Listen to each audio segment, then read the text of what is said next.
ज्यावर भारताने अगदी अतिप्राचीन कालामध्ये प्रगती केली ती तत्व समजून जर आम्ही त्याचा आधुनिकतेशी मिलाफ केला तर पुन्हा एकदा भारत हा विश्वगुरू होऊ शकतो अशा प्रकारच्या फिलॉसॉफीने जगभरातले जे आमचे उद्योजक आहेत त्या उद्योजकांना जोडण्याचं काम या फोरमच्या माध्यमातून होत आहे आणि मला असं वाटतं की एक अतिशय महत्त्वाचं कार्य हा फोरम करतोय। तुम्ही व्यासपीठावर असतानाच एक गुंतवणूक झालेली आहे महाराष्ट्रासाठी। मला अतिशय आनंद आहे की बांगड सिमेंट जे देशातली जी सिमेंटच्या क्षेत्रातली एक सर्वात प्रमुख कंपनी आहे, पहिल्या 1-2 मध्ये ज्यांचं नाव येतं त्यांनी चंद्रपूरमध्ये 2000 कोटी रुपये गुंतवण्याकरता लेटर ऑफ इंटेंट मला या ठिकाणी दिलेला आहे।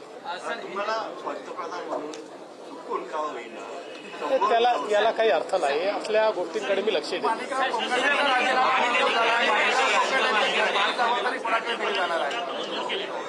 माणिकराव कोकाटेंचा राजीनामा मंजूर करण्यात आलेला आहे आणि त्यांच्या खात्यांची जबाबदारी आता अजितदादांकडे देण्यात आलेली आहे।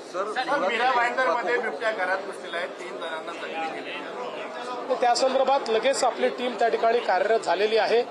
हे सगळे वाढते प्रकार अत्यंत गंभीर आहेत, म्हणूनच आपण आता रेस्क्यू सेंटर्स तयार करायला मोठ्या प्रमाणात काम सुरू केलेलं आहे। बिबटे देखील आपण पकडतो, पण रेस्क्यू सेंटर तयार करून त्याच्यामध्ये बिबटे सोडणं हे आता महत्वाचं आहे, त्याकडे अतिशय वेगानं काम चाललेलं आहे। झालं आता सांगितलं समोर आलेला आहे महाबळेश्वर आणि त्याच्यामध्ये विरोधकांचं असं म्हणणं आहे की एकनाथ शिंदेच्या निकटवर्ती त्यांच्या नातेगोत्यांमध्ये हे कारखाने आहेत। इतक्या मोठ्या प्रमाणामध्ये कोकेन महाबळेश्वर पातळीसारख्या हिल स्टेशनला सापडलेलं कारवाई होऊन पहिल्यांदा तर मी पोलीस विभागाचं अभिनंदन करतो की हा जो काही त्या ठिकाणी धंदा चालला होता तो पूर्णपणे त्याचा पर्दाफाश करून आणि त्याच्यावर मोठी कारवाई पोलिसांनी केली आहे। या संपूर्ण प्रकरणामध्ये जाणीवपूर्वक राजकीय दृष्ट्या कुठेतरी उपमुख्यमंत्री एकनाथराव शिंदेजींचं नाव आणण्याचा जो प्रयत्न चाललेला आहे तो चुकीचा आहे, तो निषेधार्ह आहे। कुठल्याही पद्धतीनं आत्तापर्यंतचे जे काही एव्हिडन्सेस आहेत त्यात त्यांचा किंवा त्यांच्या परिवाराचा या ठिकाणी कुठलाही संबंध दुरान्वयानेही आलेला नाही। त्याच्यामुळे मला असं वाटतं की कुठेतरी दिशाभूल करून अशा पद्धतीनं बादराने संबंध जोडायचा हे काही योग्य नाही आहे।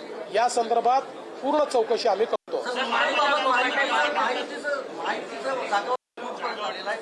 चांगल्या पद्धतीनं चाललेलं आहे। आमचे जे दोन्हीकडचे नेते आहेत हे नेते नीट महायुतीचं जागा वाटप करतायत।